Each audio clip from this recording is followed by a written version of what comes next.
T'as toujours cette envie de ressortir un marqueur, de ressortir une bombe. Et je pense même que quand j'aurai 60 ans, je ressentirai toujours un peu le même symptôme.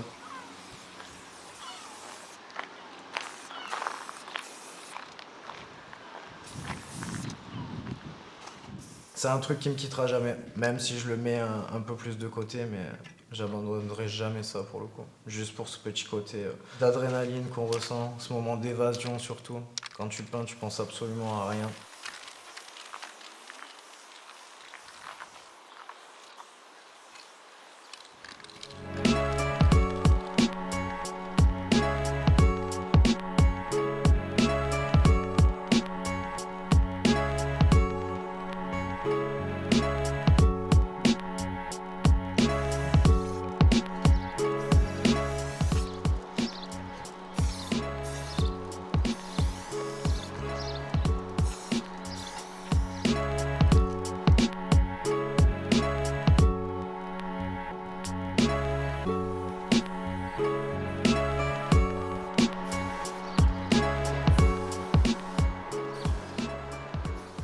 Je comprenais pas trop à quoi ça servait à la base en fait, mais ça me plaisait. Et je devais être au collège à ce moment-là. Il y avait évidemment une boîte de marqueurs qui traînait. Je l'ai mis dans ma poche, je suis rentré avec et j'ai commencé à écrire mon premier pseudo, mon premier blaze à l'époque sur le chemin en rentrant chez moi en fait. Ce que ça représente pour moi, je dirais principalement la liberté. Par rapport au fait que dans ce domaine, il n'y a pas vraiment de règles. Tu peux faire ce que tu veux, quand tu veux. Tu peux être blanc, noir ou jaune, on s'en fout. C'est juste ce que tu fais qui compte. Nous à travers la plume et conseils. Je fais mon truc, j'écoute plus les conseils. Je me résume en 2 mots, casquette Z. Je frapperai l'instru jusqu'à ce qu'elle cède. Cette vie nous attriste, on a appris comment cracher nos mots. Pas ta matrice, je suis l'élu de la matrice, demande à Genono. Ils disent le contraire, puis j'ai l'impression qu'on n'est pas chez nous, non. Oui, tu peux cracher sur l'islam, mais surtout pas clasher d'homo. Dans leurs médias, pas de valeur, libre expression en plastique. Combien d'honnêtes travailleurs soignent leur dépression dans le pastis. Un grand défi, y'a pas que les flics, y'a aussi la misère qui colle. Pas de film, ça sert pour manger, dur faire preuve de miséricorde. Dans ce bison, on arrive nature. Quand la plupart nous pensent immatures. Tu peux appeler ce son 1000 ratures. Je suis là avec ou sans signature.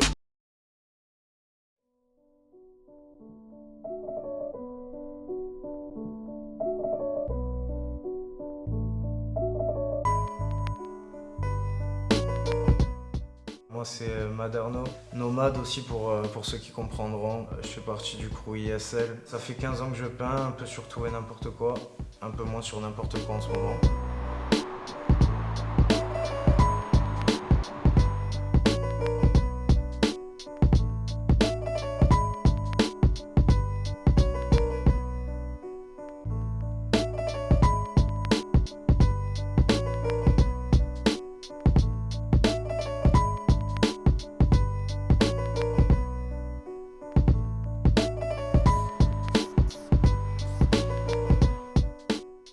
Je cache mon visage parce que je pense qu'en premier lieu c'est juste parce que je suis quelqu'un de discret. J'aime vraiment pas me faire remarquer. Je suis plutôt du genre à allonger les murs à la base. Ce qui compte c'est ce que je montre aux gens et pas forcément ce que j'essaye de leur raconter ou quoi que ce soit.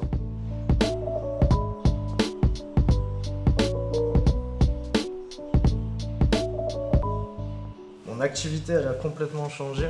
En fait, le graffiti, à la base, j'ai commencé pour vivre un instant, un moment avec mes collègues, pour rigoler, pour avoir un peu peur. Et à force d'en faire, il y a forcément un peu l'enjeu esthétique qui rentre en compte. Et c'est à partir de ce moment-là où je me suis dit que c'était intéressant aussi de travailler sur le côté visuel de mes productions, quels qu'ils soient.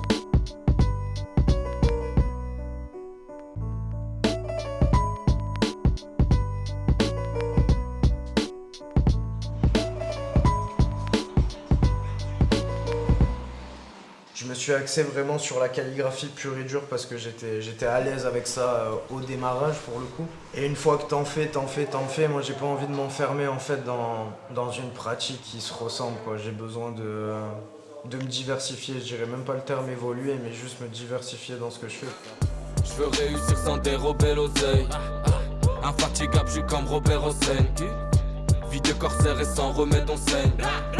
Quand le cœur serre on s'en remet au ciel. Je veux réussir sans dérober l'oseille. Infatigable, je suis comme Robert Hossein. Vie de corsaire et s'en remet dans scène. Quand le cœur serre, on s'en remet au ciel.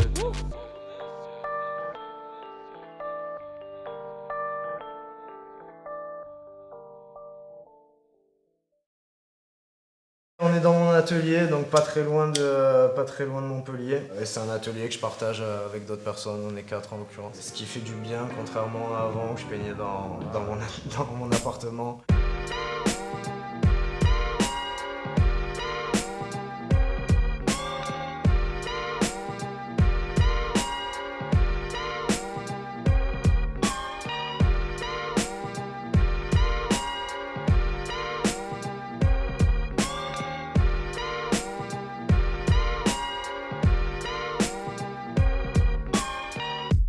Depuis que je me suis mis sur toile, la bombe elle y est quasiment plus. Je m'en sers rarement, mais les 3/4 du temps maintenant j'utilise énormément des encres, de la peinture en pot, de l'acrylique tout simplement. Et un bon ami à moi qui s'appelle l'aérographe aussi, qui est un petit pistolet à peinture.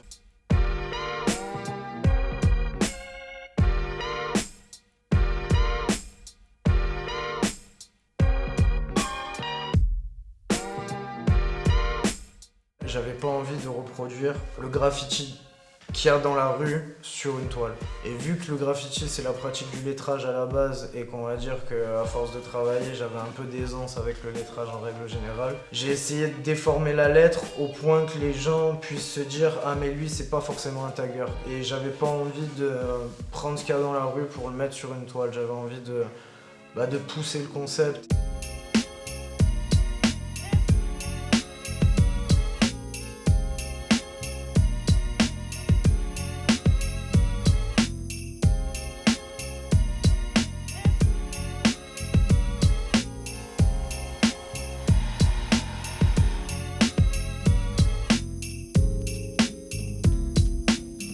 J'ai rencontré Momo qui m'a dit bah, tu peux faire une exposition, commence à faire des toiles. J'ai commencé à faire des toiles et puis depuis je me suis plus jamais arrêté en fait. Au moment où j'ai su que l'exposition allait être annulée, j'avais fait une 30aine de toiles et que je savais pas où les exposer. Et je sais pas si les étoiles se sont alignées à ce moment-là, mais en tout cas j'ai rencontré aussi une autre personne qui est Annick et qui m'a permis d'exposer juste après le premier confinement. Je pensais rien vendre du tout, j'en ai vendu un peu et j'ai réalisé que je pouvais peut-être tirer bénéfice sur mon parcours depuis ces 15 dernières années, donc je me suis dit bah pourquoi pas. Pour ce monde, je suis pas fait pour ce monde.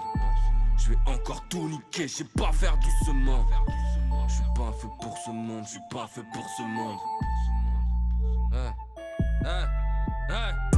Je suis pas fait pour ce monde, je suis pas fait pour ce monde. Je vais encore tout niquer, je sais pas faire doucement. Je suis pas fait pour ce monde, je suis pas fait pour ce monde. Plus foi en l'être humain, trop peur que tous me mentent. Je suis pas fait pour ce monde, je suis pas fait pour ce monde. Je vais encore tout niquer, je sais pas faire doucement. Je suis pas fait pour ce monde, je suis pas fait pour ce monde. Plus foi en l'être humain, trop peur que tous me mentent.